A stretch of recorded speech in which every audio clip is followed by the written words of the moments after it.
Hey guys, today I donated plasma finally, and I just wanted to turn it.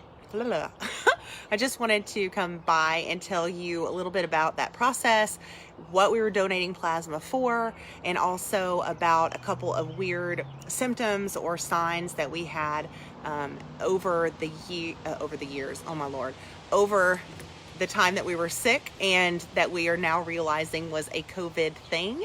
So I'll get started with that while folks are joining in, because it may or may not be interesting to people. So one of the things that we have now learned was a symptom or a sign that some folks have had COVID has actually been a rash.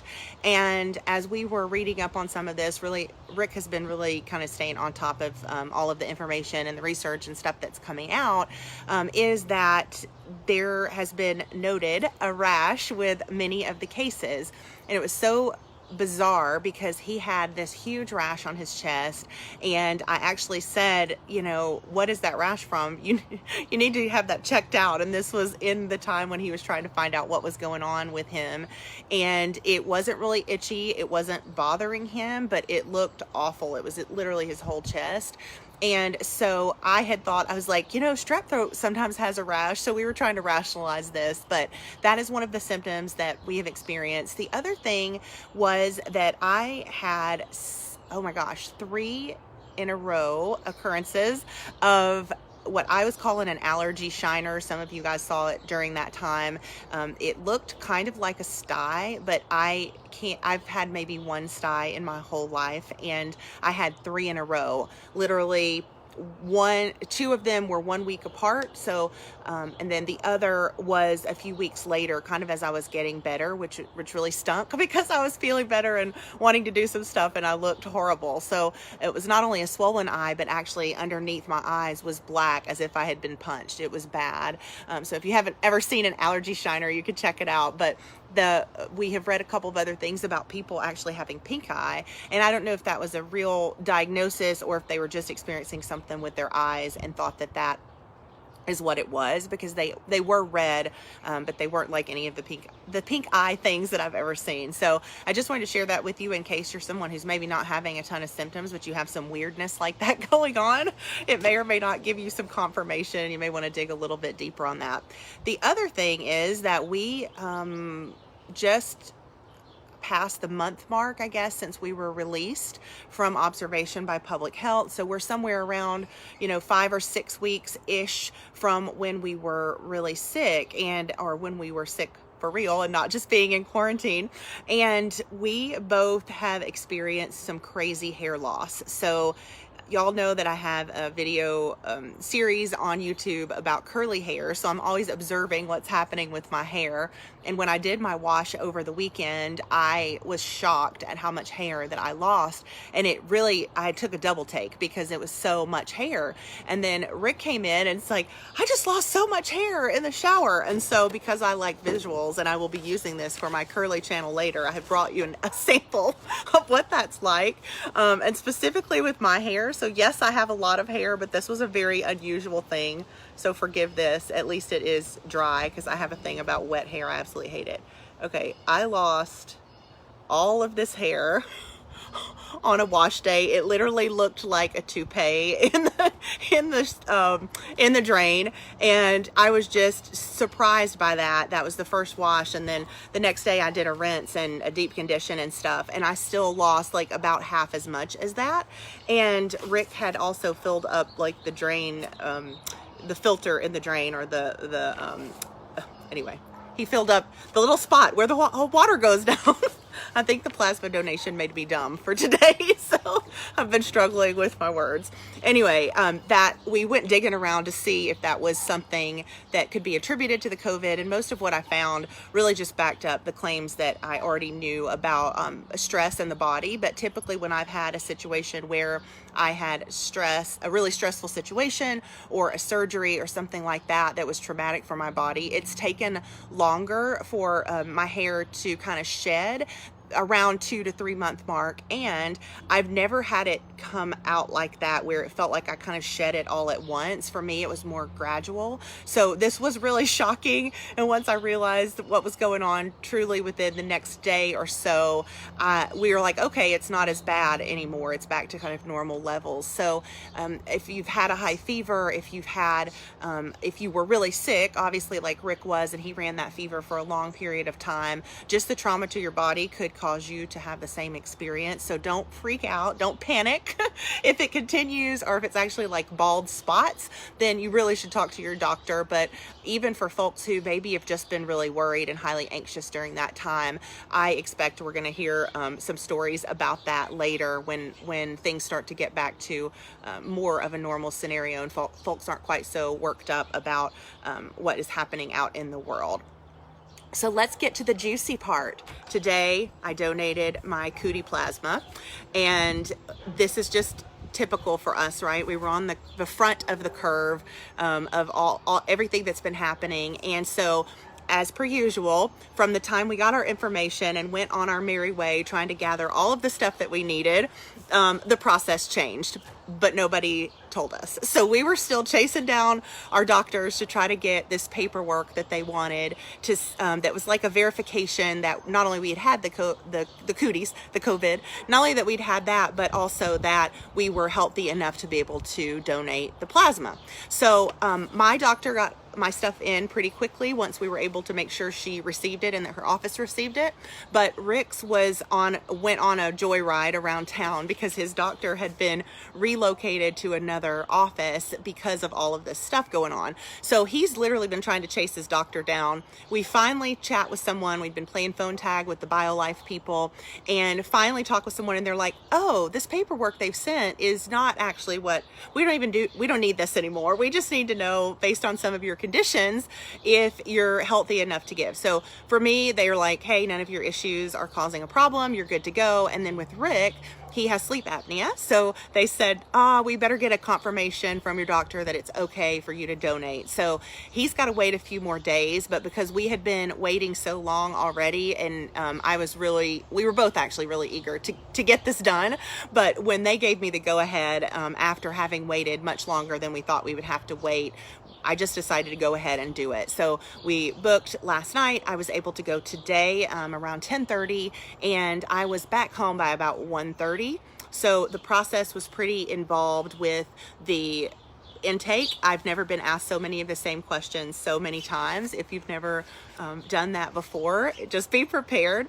And they did a brief physical and some of those sorts of things. So they said that the next time I go in, which they have asked for one more donation within 14 days of this one, then it should only take an hour and a half, something like that. I filled, once I got hooked up to the machine, which was around noon, it went pretty quickly. I think I was done just under around for 15 minutes or so to make sure that I was doing okay and that I wasn't lightheaded or any of those kinds of things. So next time it shouldn't take as long, and I should be good to go. Before I left, they actually sat down, that one of the assistant clinic managers sat down with me just to answer any questions I had and chat with me a little bit about what they were doing there and to thank me. They were so thankful and really did treat me specially. Everyone knew I was coming, and they escorted me through every part of the process because they are needing these donations. And I want to tell you a little bit more about how these are used. People have tagged me, people have sent me private messages, folks have even asked us to come and donate, plasma to a loved one. And again, these were people that we didn't know and that were far away, so it wasn't practical to do that. But in those cases, they're donating the plasma right then, and then they're going and providing it to the sick person as it is in its whole part. And I believe they call that convalescent plasma. So that is one option, and there are some hospitals that are doing that, and in many cases they are saying that they are seeing that is helpful, right? They haven't said it will cure it, but they have said that it's helpful in some cases. So that is one thing to note. And in this case, we are actually contributing to a larger thing. So what they're doing with these donations is that they're actually taking them, they're still kind of working in the lab to pool all of the antibodies together and to really hyper focus on the COVID antibodies. So that is something worth noting, because it's going to take them a little bit longer to have it ready to administer to people to then go into clinical trials, which they'll still have to do. And they will get some fast tracking. So that's great, and we know that they're already doing that with other things, right? So they're still going to have to go through some clinical trials with it and jump through the hoops before it can be made widely available. But because this is not manufactured, it has to come from humans. They need more people who have recovered from the cootie bug to go donate their plasma. And I can't say that enough. So if you're someone who's watching and has had the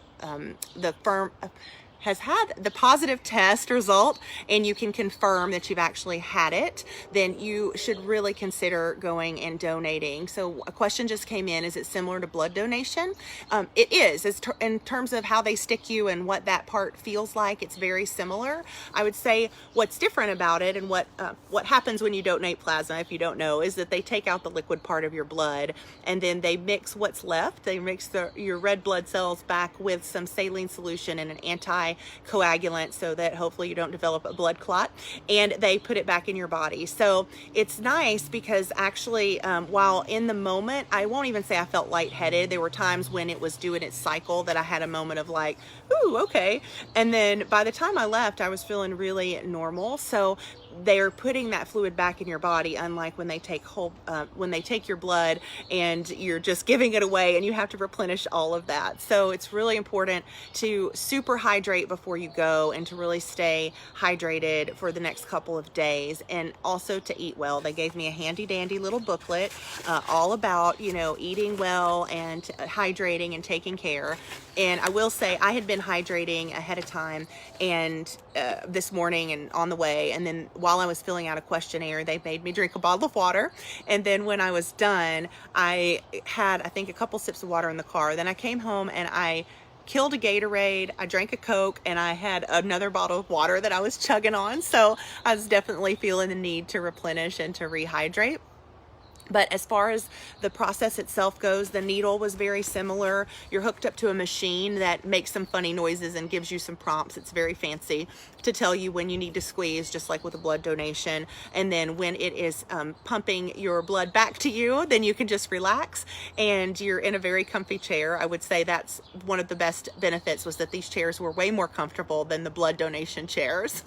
And the only thing that you can control about the process and how quickly it goes really is the hydration factor. So if you stay hydrated and you're hydrated leading up to it, and then you might be a faster donor. So I'll have to challenge myself to see how fast I can do it next time, because when I give blood, I fill up the bag so quickly that usually they're surprised and running to go cut off the flow. So it was really pleasant. They had space between each of us, so they were skipping a bed, and it was they were only servicing about half of the building. So that's one reason I also wanted to go in on a weekday and go ahead and get in there instead of waiting until a weekend when I thought it might be busier. So if you have had the cooties, or you know someone who has, in the description for this video, I've included a link to Biolife Plasma to tell you more about the COVID donation process.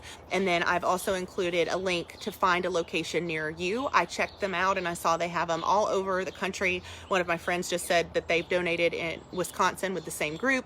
I think they have some locations in North Dakota. So check them out. They were great to work with. And like I said, they've treated us really well and have been very thankful for our donation.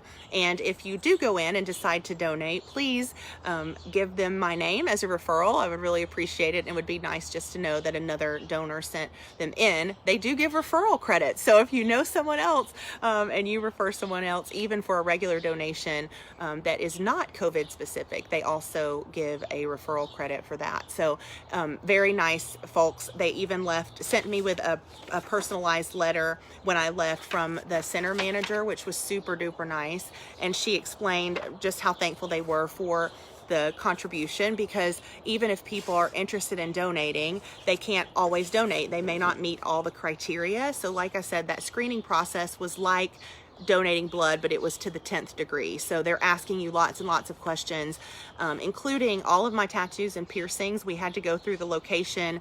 They sketched it out on a form, and of course had to know at what time I had had those things done. And so, for example, don't be discouraged if you've had a tattoo or a touch-up within the last year, as long as it was a licensed shop. And depending on your state regulations, you might still be eligible to donate. That was the case for me. I had had some work done last August. And when they looked up the information for Tennessee, when they were scanning me at the central office, they said that the rule is 4 months. So I just had to have the work done more than 4 months ago, and I was good to go. So none of those things were a deterrent. It just, always has those dependent factors.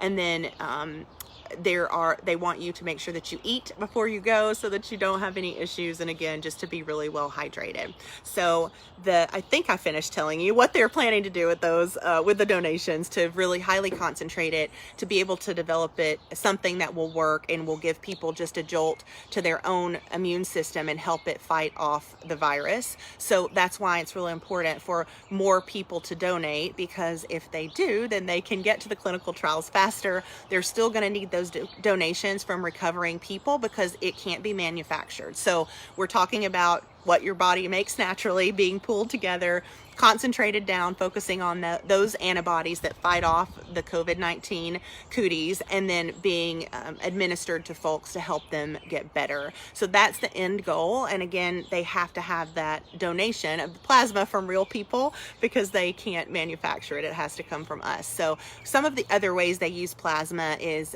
for folks who have autoimmune diseases and their bodies can't fight off things on their own. So they get these transfusions, or they get these they get the plasma donations so that they can have a stronger immune system. And I'm sure there are other ways as well, but that's primarily what this particular bank works on. So it was really interesting to learn more about that from them. And like I said, they were just so nice. So that is really all I have to share with you guys, I think. Let me check my note. Like I said, I feel a little bit more dumb today.